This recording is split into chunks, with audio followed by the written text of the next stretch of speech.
Winter 1903. A freight engineer on a single-track Midwest line has been at the throttle for 36 straight hours. No law says he stops. No law says the railroad relieves him.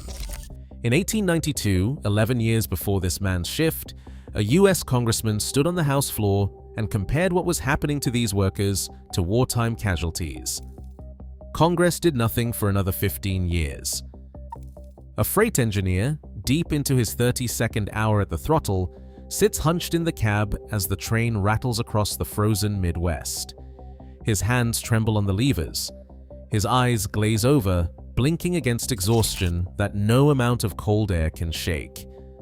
There is no law to stop him. There is no rule that sends a relief crew. The only thing keeping him awake is the knowledge that if he slips, if he closes his eyes for even a moment, he might take his fireman, his brakeman, and everyone in the cars behind him off the rails and into the dark. The Boston Medical and Surgical Journal, in its 1907 pages, records the aftermath of these marathons. It describes engineers who, after 32 hours without sleep, lost control entering a curve at 35 miles an hour. The locomotive left the tracks. The engineer never made it home. Some ran longer, 24 hours, 30, even 59, until the body simply failed. The journal's physicians did not use the word heroic. They called it what it was, a medical certainty, a system that demanded more than flesh could give, and then blamed the men for breaking. Railroad companies kept their own records. Manuals might mention a 24-hour maximum, but the timesheets told a different story. 30 hours, 32, logged and signed. In the company books, these shifts were not a scandal, they were routine. The Brotherhood of Locomotive Engineers and the other brotherhoods gathered names and dates, writing them into death registers and petitions. Each entry was a man who had tried to hold on for one more hour, one more mile, because the schedule said so and the law said nothing at all. In 1892, 11 years before this engineer's shift, Congressman Henry Cabot Lodge stood in the House and said that they suffer as if they were fighting a war, and the percentage of loss to numbers employed, if not so high as with soldiers, is frightful enough. Congress heard and waited. The men keeping these numbers had names for what was taking their members. Congress had names for it too. They just called it acceptable. Federal statistics and union ledgers reduced the human toll to ratios and counts. In 1889, the first year under the Interstate Commerce Commission, the recorded risk was stark. One railroad worker died for every 117 employed. For engineers, brakemen, and firemen, the injury rate ran even higher. 1 in every 28 men was hurt on the job by 1900. These numbers came not from rumor, but from the annual reports of the ICC and the Bureau of Labor Statistics. Yet even these official tallies captured only part of the loss. Union death registers, compiled year after year by the Brotherhood of Locomotive Engineers and their allies, trace the aftermath in ledger columns and funeral notices. A family's chance of receiving any compensation for a lost breadwinner remained below half, and when money did come, it rarely covered more than a few months' wages. The scale, when summed across the decades, is difficult to grasp. Bureau of Labor Statistics bulletins aggregating annual reports estimate that nearly 75,000 railroad workers died on the job in the 25 years before the First World War. The headline number, 2,000 deaths, attributed to overwork and fatigue before the passage of the 1907 law, appears in some accounts, but no single federal or union record can confirm it. The surviving ledgers and government tables point to a range, perhaps 1,500, perhaps 2,400, but always incomplete, always contingent on what the records captured and what Congress accepted as evidence. Behind every ratio was a name entered in ink, a tally in a death register, a line in a congressional petition, a statistic in a federal table. The men keeping these numbers had names for what was taking their members. Congress had names for it too, they just called it acceptable. On May 8, 1863, 19 locomotive engineers gathered in Marshall, Michigan, and recorded their names in the first minute book of the Brotherhood of Locomotive Engineers. They were not yet a movement, just men who had seen too many funerals and too many empty chairs at the supper table. Their first act, written in careful script, was to appoint a committee to keep a death register. 14 names filled the first column. Each was a man who had left for work and never returned. The ledger was not just a record, it was an indictment, a quiet refusal to let loss vanish into rumor or company silence. As the years passed, the Brotherhood grew. By 1901, the railroad brotherhoods numbered 17, including engineers, firemen, brakemen, conductors, switchmen, and more, each with its own roles, its own tally of the dead and injured. They held conventions, compared casualty lists, and pooled their ledgers. The Brotherhood of Railroad Trainmen, chartered in 1883, kept its own death register at Cornell, marking every member killed in service. The Order of Railway Conductors, the Brotherhood of Locomotive Firemen and Enginemen, and a dozen others joined the work. Together, they built a national network of record keepers and witnesses, men who counted what the companies would not. Their evidence was methodical. Minute books tracked meetings where resolutions were drafted and petitions prepared for Congress. Legislative board reports distilled the raw numbers into policy demands, maximum hours, mandatory rest, and automatic breaks. Every petition to Washington carried attachments, lists of names, tables of deaths, and columns of causes. The BLE Journal published annual tables, reporting 239 engineer deaths in 1904, each one a line in the next year's petition. The Brotherhood of Railroad Trainmen's Legislative Board compiled witness lists for ICC hearings, sending men like John H. Hargret to testify on the link between long hours and fatal accidents. Obituaries in the Union magazines gave faces to the numbers, stories to the statistics. Lorenzo Coffin, Iowa's first railroad commissioner, saw the power in these ledgers. He wrote to the Brotherhoods, urging them to keep counting, to present every death and injury before Congress. Coffin's support helped win the Safety Appliance Act of 1893, setting a template for the Brotherhoods to follow, collect the evidence, bring it to Washington, and demand a law. By the turn of the century, the Brotherhoods had become more than mourners. They were investigators, archivists, and advocates, an organized force determined to make the cost of inaction impossible to ignore. In 1893, Congress passed the Safety Appliance Act, a law that forced every railroad in the country to install automatic couplers and air brakes. The language was blunt. No train could be run in interstate commerce without these devices. It was the first time the federal government had reached into the cab, into the yards, and set a floor for safety that business could not ignore. The Brotherhood of Locomotive Engineers and their allies had spent years assembling the case: death registers, injury tables, petitions stacked with names. When the act took effect, the number of coupling accidents dropped by half within 5 years. For a moment, it looked like proof. Gather the evidence, bring it to Washington, and the law would follow. Lorenzo Coffin, Iowa's first railroad commissioner, had written to the Brotherhoods, urging them to keep counting, to present every death and injury before Congress.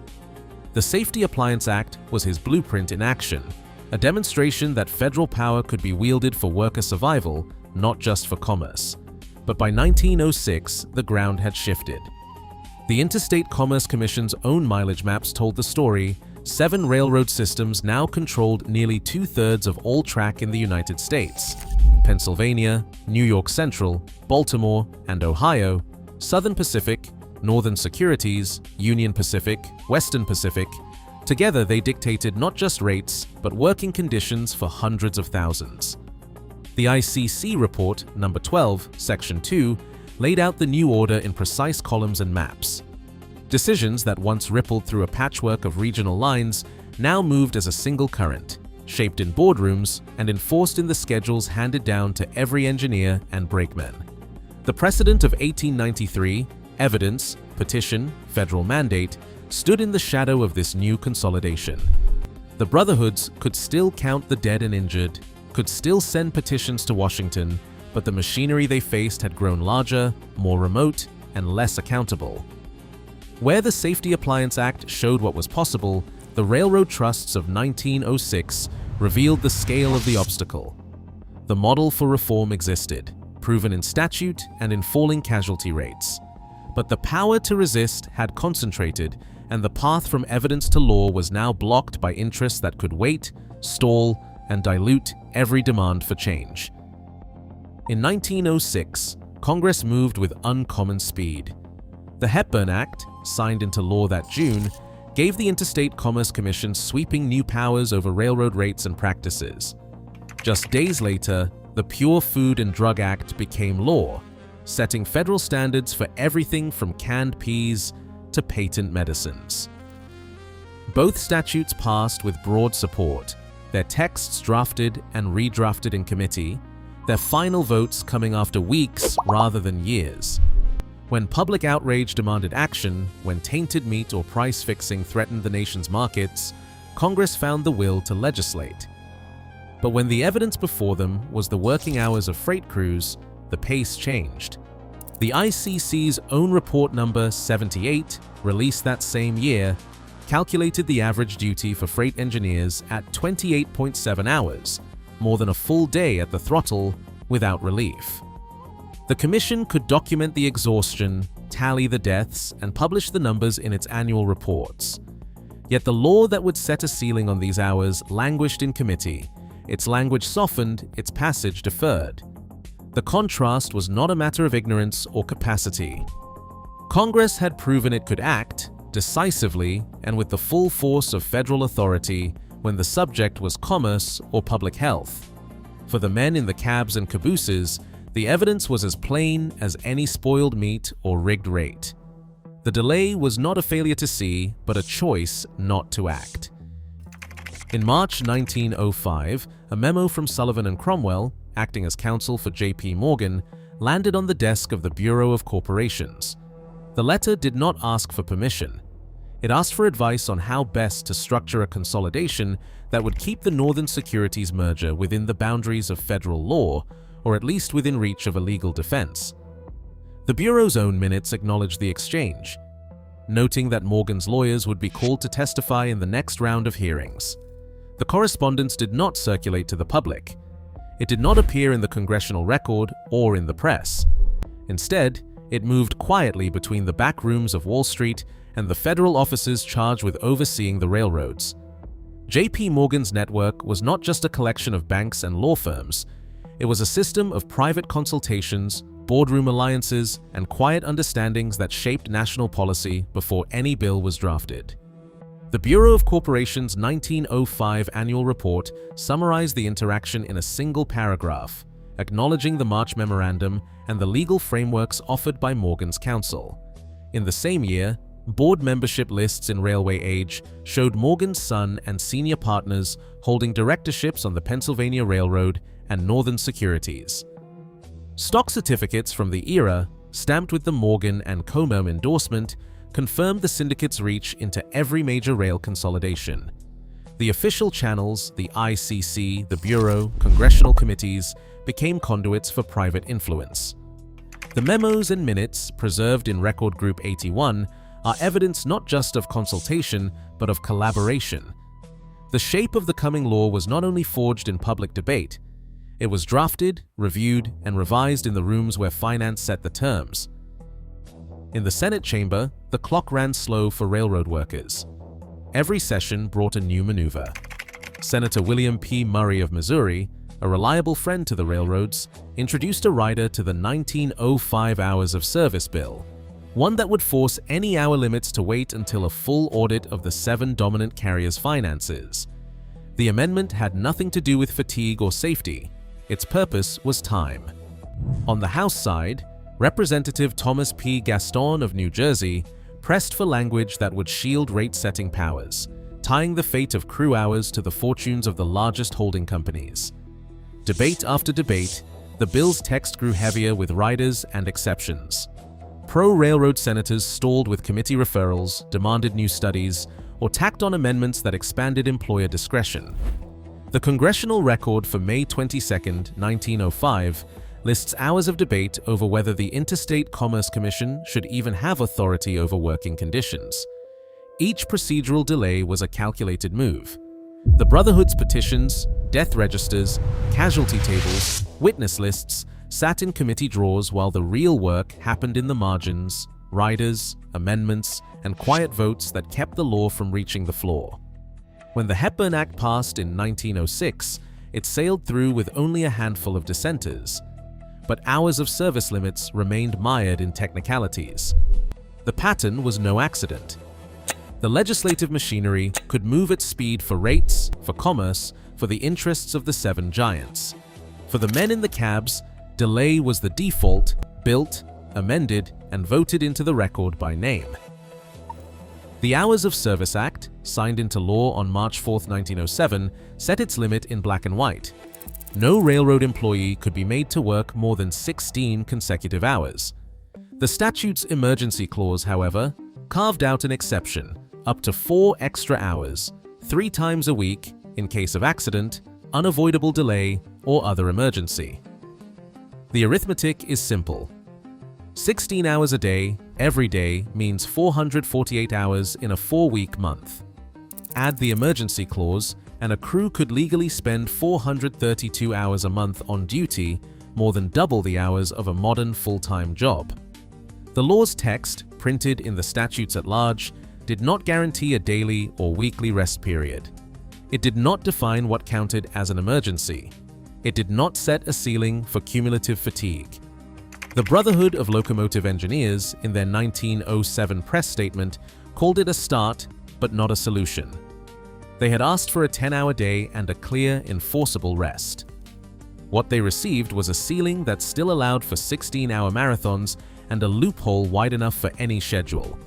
The ink was barely dry before the Brotherhoods began tracking which companies invoked emergencies as routine. The law's arithmetic, 432 hours, became a shorthand for what Congress was willing to accept and for how long. The 16-hour ceiling of 1907 did not hold for long. In 1916, the Adamson Act set the 8-hour day, but only for pay, not for actual time on duty. The real shift in hours took decades. In 1969, Congress lowered the legal maximum from 16 to 14 hours. 7 years later, it fell again to 12. Each cut followed years of new petitions, hearings, and accident reports, but the pattern remained, the law trailed the evidence, and the compromise always left room for fatigue. By the late 20th century, the Federal Railroad Administration's own data showed that fatigue-related accidents climbed by more than 20% between midnight and 3 a.m., the very hours crews had warned about since the first Brotherhood death registers. The Rail Safety Improvement Act of 2008 finally forced railroads to submit fatigue management plans and capped most shifts at 12 hours, a full century after the first federal limit. Yet even now, the debate is not settled. In 2022, the largest national freight strike in decades brought Congress back into the dispute, with unions repeating the same warning. The law's limits still allow for dangerous exhaustion, and the cost continues. The gap between what is known and what is enforced remains, as it always has, a political choice. The men keeping these numbers had names for what was taking their members. Congress had names for it too, they just called it acceptable. Henry Cabot Lodge warned in 1892, "They suffer as if they were fighting a war, and the percentage of loss to numbers employed, if not so high as with soldiers, is frightful enough." The record is clear. Delay was not ignorance. It was a choice. What do we call it now?